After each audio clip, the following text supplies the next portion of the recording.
¿Todo bien? ¿Audio? No aguanto un tanto.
Bueno, ya, disculpen.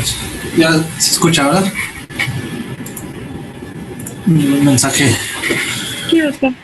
Bueno, vamos a empezar entonces otro tema que en general el libro lo maneja como neoplasias prostáticas, considerando que una neoplasia pues es cualquier tipo de tumor o lesión o bola, benigna o maligna, ¿no? Entonces lo maneja así, neoplasias prostáticas.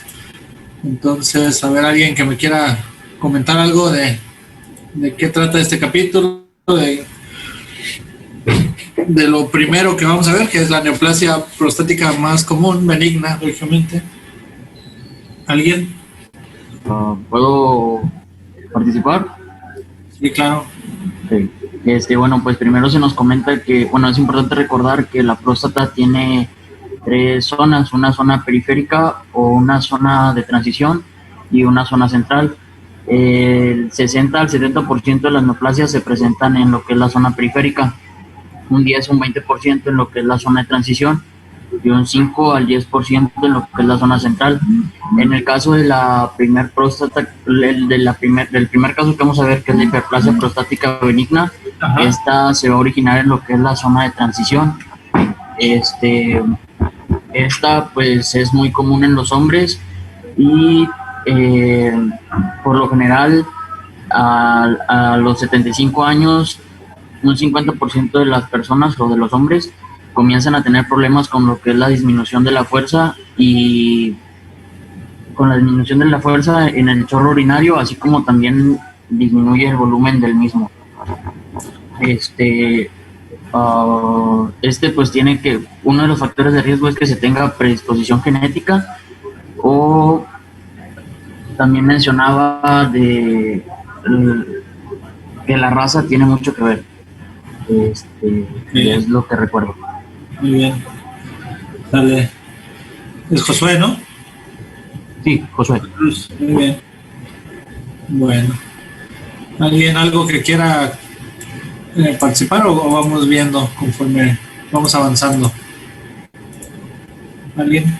¿Algo que comentar?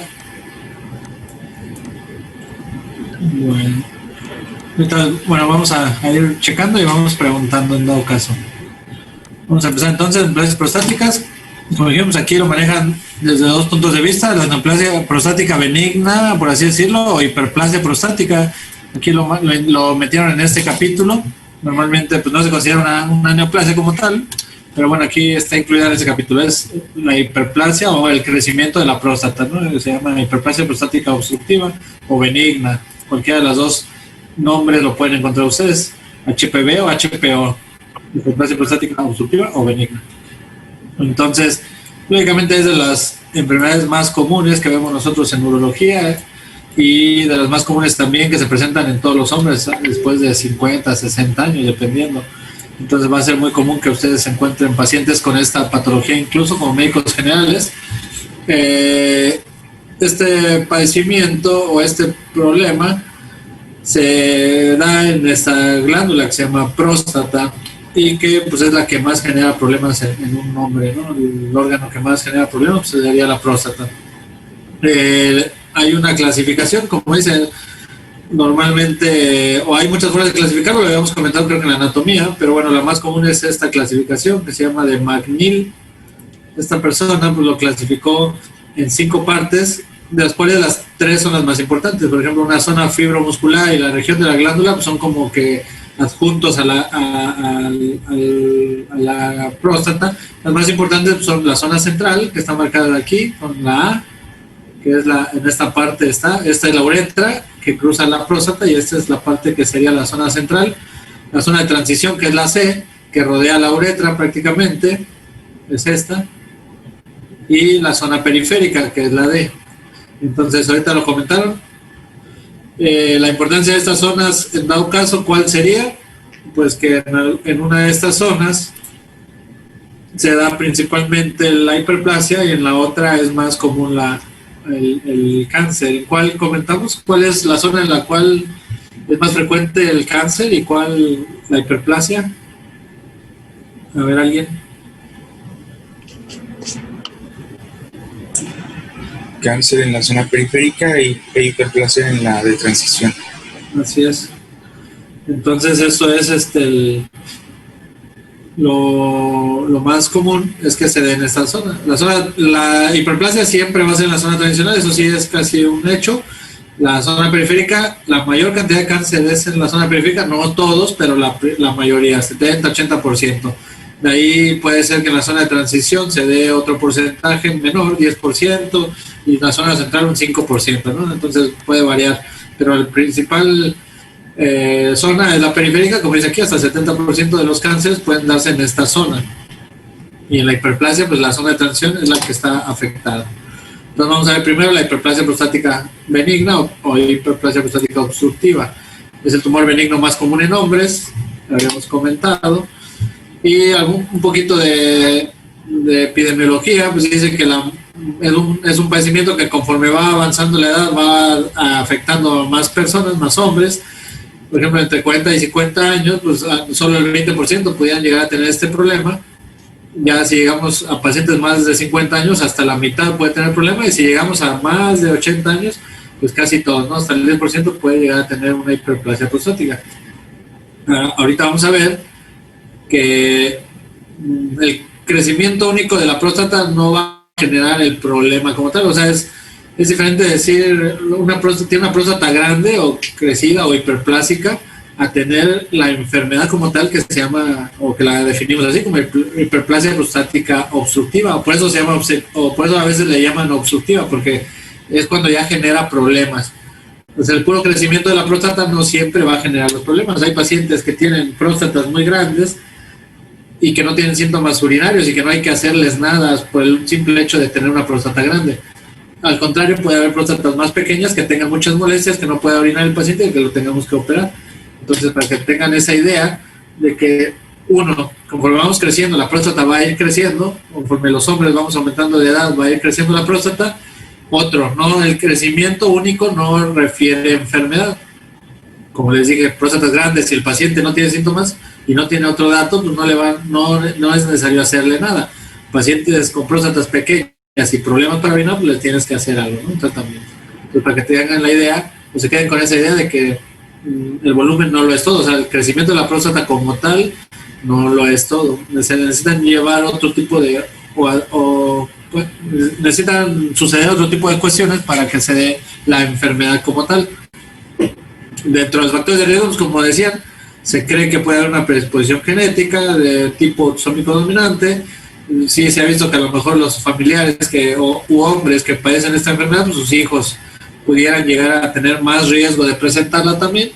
Y también pues que está sobre un control endocrino, o sea que la testosterona, incluso hay quienes dicen que los estrógenos estimulan el crecimiento de esta próstata, entonces tiene ese control endocrino. Dentro de la patología, pues depende de las zonas, es el tipo de células que predominan, por así decirlo. Como dijimos, la hiperplasia pues es un crecimiento, un aumento en el crecimiento de las células y en la proliferación de las mismas. Entonces, como aquí dice, aumento en la cantidad de células del mismo, y a veces llegan a formar nódulos. Pueden ser que crezca el estroma. El estroma es tejido conectivo, se llama. Pues es un tejido que no produce nada, es como de soporte. Y en estos pacientes puede crecer el estroma, o el problema puede ser el estroma. El estroma está compuesto de colágeno y músculo liso principal. Esto ahorita vamos a ver que es un poco importante, o es más o menos importante, porque si el músculo liso es el que está dando el problema principal, pues nosotros tenemos ciertos medicamentos que pueden influir en ese músculo liso. Y si el colágeno fuera el problema, el colágeno pues es tejido nada más de conexión, y si en algunos pacientes que no mejoran con el tratamiento, se cree que el problema es que lo que está aumentando, el que está creciendo es el colágeno. Aquí tenemos otro esquema de la próstata en otra vista, donde vemos, acuérdense, los órganos que pasan por ahí. La uretra lo cruza, ¿sí? Aquí hay un músculo que está alrededor de la uretra, y aquí también confluyen los conductos eyaculadores, confluyen en la uretra, aquí entre la parte de la uretra que pasa por la próstata a nivel del verum montanum. Entonces, relaciones de la próstata pues, con la uretra, con los conductos eyaculadores que drenan aquí en la próstata, ¿sale? Aquí vamos a ver que algunos medicamentos tienen como efecto, por ejemplo, la eyaculación retrógrada, o sea que el paciente normalmente al eyacular se va hacia enfrente el eyaculado, pero nosotros con algunos de los tratamientos, incluso con la cirugía, hacemos que este eyaculado se vaya hacia atrás y se meta a la vejiga. Entonces el paciente, aunque tenga orgasmo y termine y demás, finalice su orgasmo, no va a haber presencia de semen, y esto es por este paciente que se llama eyaculación retrógrada, que se va hacia la vejiga, no se desaparece, simplemente en lugar de salir hacia adelante, se va hacia atrás, y por eso es importante esta relación donde van aquí esos conductos y se meten a la uretra y deberían de salir hacia enfrente. Entonces, la fisiopatología pues, es la forma en la cual la enfermedad pues, va a causar los síntomas, ¿no? Las molestias que estamos platicando. Hay dos partes o dos teorías o dos tipos de obstrucción, por así decirlo. Una situación que es mecánica meramente y otra que se llama dinámica, o sea, esta podría ser pasiva y la otra activa. En este caso, pues el crecimiento de la próstata genera como nosotros creeríamos que es lógico, pero que hemos visto que no es lo normal o siempre es el problema, que si nosotros tenemos un crecimiento de la próstata, pues esta próstata va a meterse a la uretra y como un tapón, pues lo va a obstruir y va, como cualquier manguera, como cualquier tubo, nosotros le ponemos un tapón o lo obstruimos, lógicamente la orina va a disminuir. Entonces este es un tipo de problema, una forma en la cual el crecimiento de la próstata genera los síntomas, ¿no? Por obstrucción de la luz de la uretra. Cuando pasa esto de la obstrucción, la vejiga, que es como una bomba y tiene que sacar la orina, tiene que hacer más fuerza porque hay una resistencia en la salida. Entonces eso hace que haya una hipertrofia, una hiperplasia, o sea, la vejiga hace más fuerza para sacar la orina, tiene que vencer una resistencia mayor para sacar la orina. Entonces la vejiga y el músculo detrusor, que es un músculo de la vejiga, que eso ya lo deben de saber, se va hipertrofiando, se va haciendo más grueso, por así decirlo, por ese esfuerzo que está haciendo. Y nosotros podemos ver, por ejemplo, si nosotros revisamos con una cámara en estos pacientes que llevan mucho tiempo con obstrucción y que la vejiga ha tenido mucho tiempo esforzándose para sacar la orina, nosotros vemos esto que le llaman aquí herniación de la mucosa. Nosotros vemos como unas líneas, unas trabéculas le llamamos, son como si tuvieran unas líneas en la pared de la vejiga. No me acuerdo si en el video de la cistoscopía se veían, son como unas líneas en la pared, en lugar de verse lisas, se ven como unos topes, por así decirlo, y esos forman incluso divertículos. O sea, se va debilitando esa pared en esa parte y sale el divertículo, es como una bolsa dentro de la pared de la vejiga. Entonces, estos son complicaciones que da el hecho de obtener una obstrucción por mucho tiempo y son cambios compensatorios de vencer esa obstrucción para poder sacar la orina. ¿Sale? Entonces, esto es a grandes rasgos cómo se va generando el problema de la hiperplasia de la próstata. Entonces, hay otro mecanismo que es el dinámico. Aquí en el cuello de la vejiga hay músculo. En la uretra que pasa por la próstata y en el músculo periprostático acá en la salida y en la misma próstata hay músculo también que genera que haya una resistencia.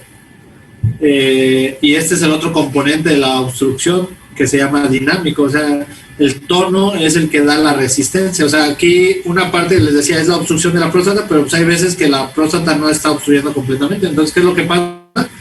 Que estos músculos se hacen como que se contraen, por así decirlo, y hacen que se cierre la luz y que aumente la resistencia que tiene que hacer la vejiga, como si estuviera obstruido con la próstata, pero aquí es algo dinámico, o sea, es algo que no es un tapón como tal, sino que se está contrayendo por la contracción de ese músculo hace que se cierre la luz. Entonces, una parte del tratamiento es relajar este tipo de músculo. Si leyeron qué tipo de receptores se encuentran en esta parte, en el músculo liso de la uretra, del cuello de la vejiga y de la próstata. Eran los alfa. ¿Alfa qué? Alfa bloqueadores. Alfa bloqueadores. Bueno, esos son los medicamentos, pero ¿qué? O sea, Sí. los receptores son alfa 1 principalmente, alfa 1 beta, porque hay varios subtipos. Este tipo de receptores alfa adrenérgicos, o sea, son de la vía simpática, de la vía adrenérgica, los encontramos en otros lados, por ejemplo, ¿en dónde creen que haya receptores alfa en otras partes del cuerpo? Los más importantes con el tratamiento para la hiperplasia prostática benigna creo que eran los que estaban en el corazón. Corazón, en los vasos sanguíneos. Vasos sanguíneos también. En ese tipo de lugares hay receptores alfa y también por eso hay medicamentos bloqueadores alfa que se usan para hipertensión, que son otros. Ahorita vamos a ver que hay varios tipos de generaciones, por así decirlo, más específicos. Pero bueno, entonces esos receptores alfa hacen que este músculo esté más tonificado, que se cierre, que haya más, y que produzca más resistencia al paso de la orina. Entonces les digo, una parte es pasiva o meramente obstructiva mecánica, que es la próstata, que en dado caso hace un tapón, y la otra parte, la obstrucción o los síntomas que los da la parte dinámica o activa, que es ese tono muscular. ¿Vale? Entonces los síntomas, pues ya los habíamos visto, se dividen en dos, acuérdense. Síntomas urinarios en general, obstructivos e irritativos. Obstructivos, los que se producen por un bloqueo, ¿no?, en el paso de la orina por la luz, que estos son hasta, le digo, si un poquito de lógica, pues podemos sacarlo, ¿no? La dificultad para empezar la orina, que el chorro sea delgadito, que se haga sin fuerza, que se haga como regadera, que se gotea al final. Todo eso son síntomas obstructivos. Los irritativos son la disuria, o podría meterse aquí la disuria, pero los más representativos de este tipo de síntomas son la polaquiuria, el tenesmo, la nicturia, la urgencia también, aquí faltaría. O sea, si un paciente tiene muchas ganas de orinar, ese es un dato irritativo, principalmente, ¿sale? Entonces acuérdense, siempre hay dos tipos, y depende también cuáles sean los tipos predominantes, es el tipo de problema que creemos que está causando. O sea, si los síntomas son meramente obstructivos, pudiera ser que los problemas son por la obstrucción de la orina. Si nosotros tenemos principalmente síntomas irritativos, puede ser que el problema sea la vejiga, secundario a una obstrucción de mucho tiempo y que ya está generando los cambios que les dije en la vejiga. Entonces, pueden estar, lo más común es que estén combinados, que estén obstructivos e irritativos juntos. Aquí ya se había hecho incluso obstructivos, y los irritativos también nosotros los nombramos como de almacenamiento, por lo mismo. Entonces, esto los da principalmente la vejiga, esto los da principalmente la obstrucción del paso de la orina, pues por la próstata, por el cuello de la vejiga, una estenosis o lo que sea. Ya habíamos platicado el IPSS, cuando llega un paciente que tiene molestias para orinar, pues nosotros lo ideal es que le hagamos este score o esta encuesta o este cuestionario, que incluso él lo puede llenar. Si sabe leer y escribir, en teoría está diseñado para que lo pueda, con un nivel mínimo de educación, lo pueda contestar, ¿no? Y si no, nosotros se lo preguntamos y le explicamos, por eso está explicada cada pregunta. Entonces son 7 preguntas principales con una puntuación del 1 al 5, del 0 hasta el 5, perdón, y aquí los vamos sumando, y nosotros, esto es una forma de tratar de hacer objetivo algo subjetivo, o sea, para tratar de darle una calificación a algo que solo se refiere en cierta forma, y en base a esa calificación o puntuación, nosotros valoramos si el paciente pudiera sea necesario darle algún tratamiento, si solo lo vigilamos, o también ya que le dimos el tratamiento nos sirve para ir guiando ese tratamiento, para ver qué tanto ha mejorado, o si no ha mejorado nada, o si va empeorando. ¿Vale? Entonces acuérdense, este IPSS, este score es muy importante para eso, ¿no? Aquí ya nosotros le podemos dar una calificación.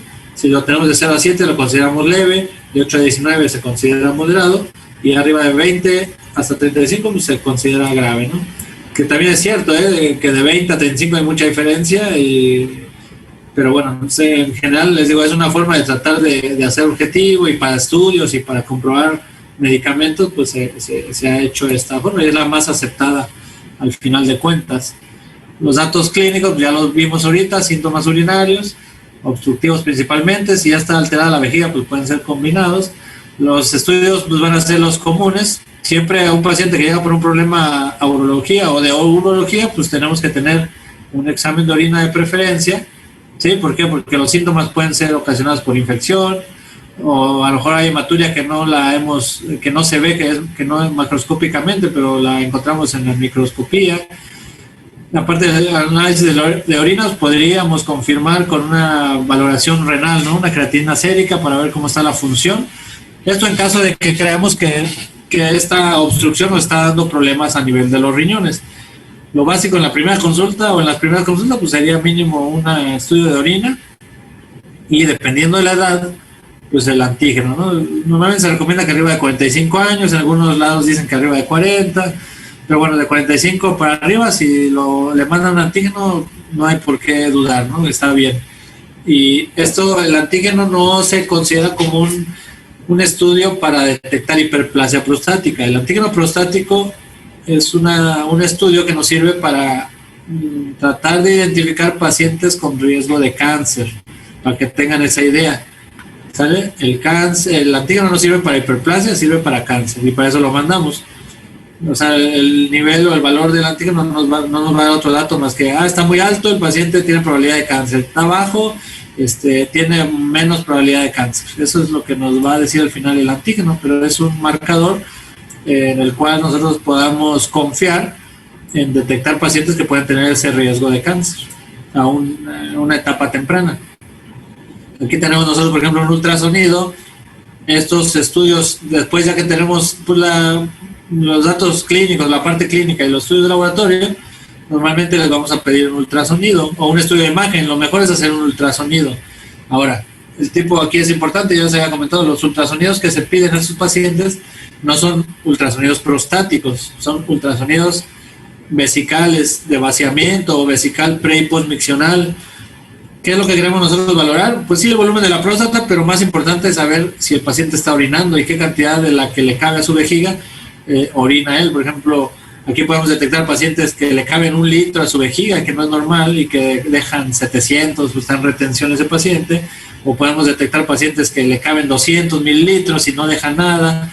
Y en base a esto de cuánto orine, cuánto le quepa a su vejiga de orina y cuánto saca al ir a orinar, nosotros podemos también darnos una idea de si el problema es obstructivo, si el problema es la vejiga, porque muchos pacientes se pueden confundir en los síntomas, de que nos dan unos síntomas y decimos, no sé si es por obstrucción o es un problema que después vamos a ver que se llama vejiga hiperactiva, o sea que el paciente tiene sensación de orinar cada rato, pero no orina casi.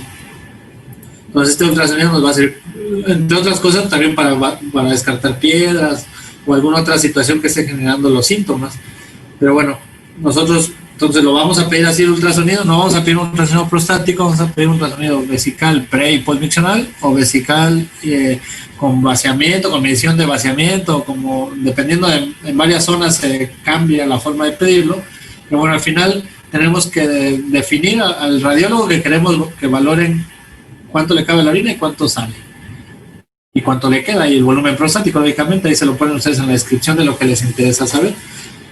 Lo ideal para nosotros, si quisiéramos en alguna forma ver las características de la próstata como tal, le hacemos este tipo de ultrasonido que se llama transrectal. El otro que les comenté es abdominal y es un estudio de inicio, o sea, inicial, y nos da mucha información. Si nosotros queremos medir preciso, o lo más preciso que se pueda la próstata, o queremos buscar alguna lesión en dado caso, o un absceso principalmente, nosotros le hacemos este ultrasonido transrectal Por el recto metemos un ultrasonido y vemos aquí, esta es la forma en la que se ve la próstata con este estudio. Aquí nos está marcando que es de la zona periférica, o sea, la que no crece en la hiperplasia, y todo esto es la hiperplasia, es de la zona transicional crecida. ¿Vale? Aquí nosotros podemos definir mejor las zonas, podemos medir mejor la próstata en general.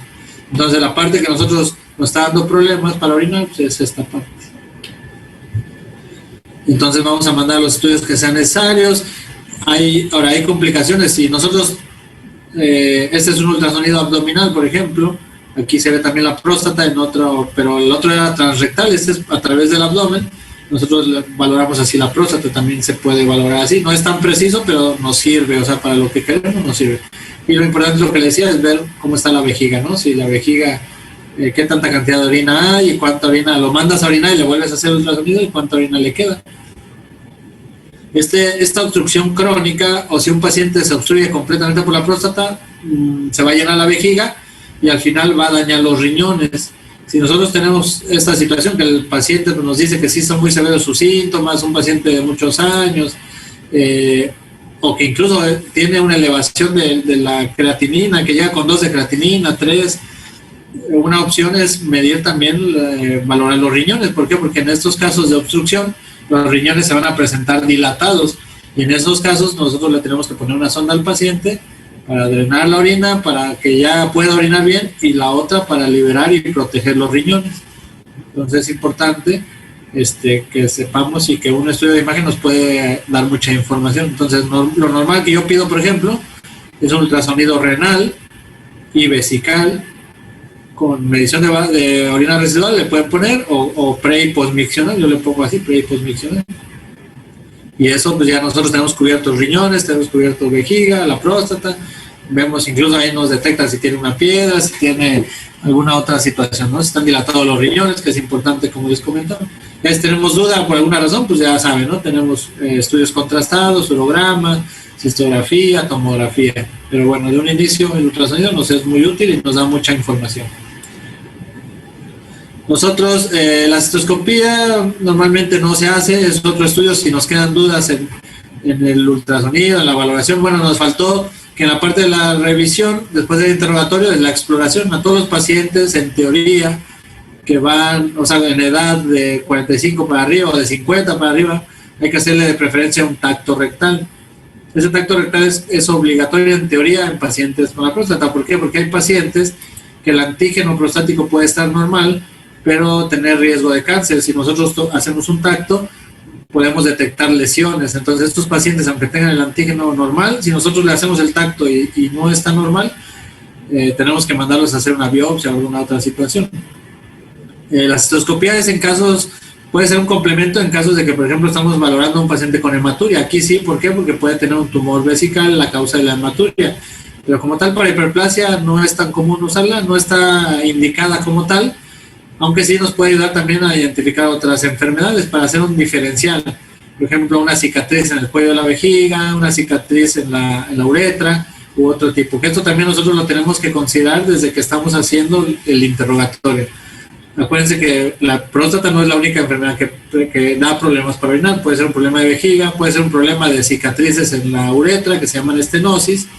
Entonces todo eso, si el paciente te dice que le han puesto sondas, que le han puesto tubos o le dio gonorrea, alguna cosa así, tenemos que descartar también una estenosis, que puede ser por medio de imagen con una uretrografía que ya habíamos platicado, o en dado caso, si tenemos dudas, una cistoscopía. Aunque esto, les digo, es más común si fuera en caso de hematuria. Otras pruebas que podemos hacer, este estudio se llama uroflujómetro. Nosotros hacemos que el paciente orine en un frasco con un medidor, una medición, un tipo de equipo especial, y nos mide la velocidad de la orina, cuánta orina sacó, y eso nos ayuda a determinar a veces si el problema es obstructivo o el problema depende más de la vejiga. Pero bueno, esto normalmente a veces es un complemento también para el estudio. Si lo quieren leer, se llama uroflujometría y es parte de los complementos que pudiéramos usar en dado caso. No siempre se hace porque no está disponible en muchos lados. En algunos lugares, en instituciones de salud, por ejemplo, IMSS, ISSSTE, en general, lo que sea, pues normalmente no le pides este estudio, normalmente lo operas ya con los estudios que tenemos, o le das un diagnóstico con los estudios que tenemos. Entonces, diagnósticos diferenciales de estos pacientes, ya platicamos, estenosis de la uretra, estenosis del cuello de la vejiga, piedras en la vejiga o en la uretra, o sea, una piedra que se atoró, pues te va a dar los mismos síntomas que una hiperplasia, lógicamente, aunque va a haber más agudo, va a tener sangrado, otro tipo de cosas, ¿no? El cáncer de próstata podría ser una opción si es un poquito más avanzado. Infección de vías urinarias, por eso tenemos que hacer a todas las personas con esta enfermedad pues un ultrasonido, un examen de orina. El cáncer de vejiga, en caso de que hubiera hematuria, también puede ser, o que sea un tumor que está invadiendo el cuello de la vejiga, la salida de la orina, pues también va a dar los síntomas. Y una vejiga neurogénica, lo que les comentaba, que el problema no sea la próstata, sino la vejiga. Entonces hay que tener en cuenta todos estos diagnósticos probables, que no todo es la hiperplasia prostática, pueden ser muchas otras cosas, ¿vale? Infecciones, piedras, estenosis, vejiga neurogénica.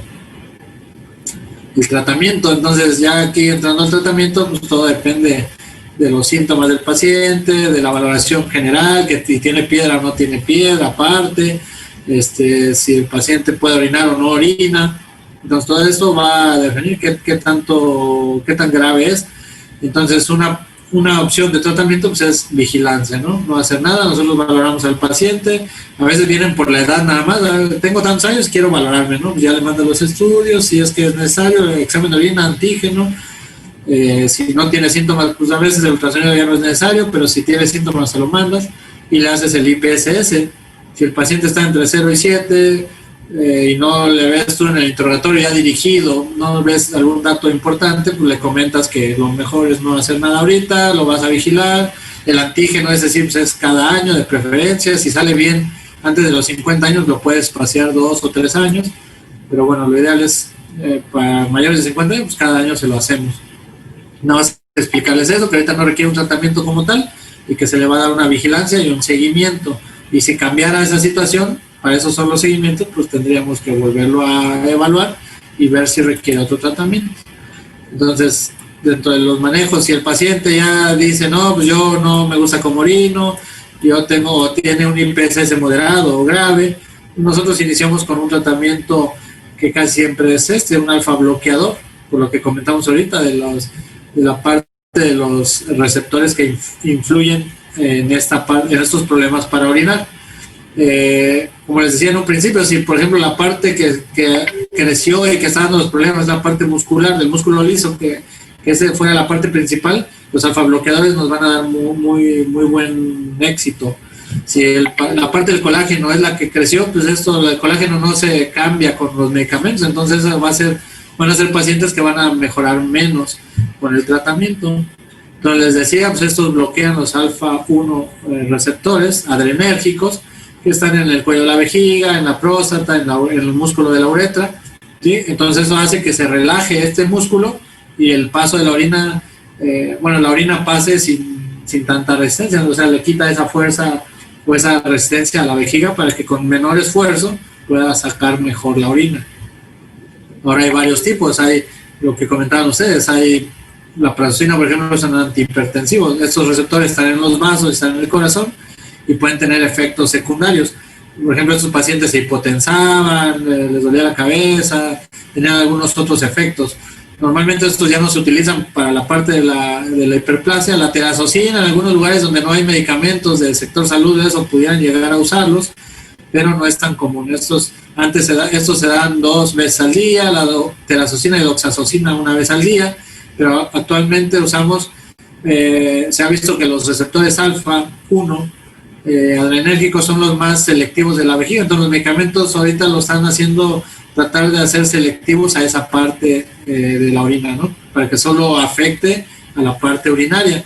Entonces estos son los más comunes, la tamsulosina es el más común, de ahí también existe la alfusocina, aunque no es tan utilizada porque no es tan común encontrarla, y algún otro más nuevo, la silodocina. Estas son las dosis a las que se dan 1 vez al día,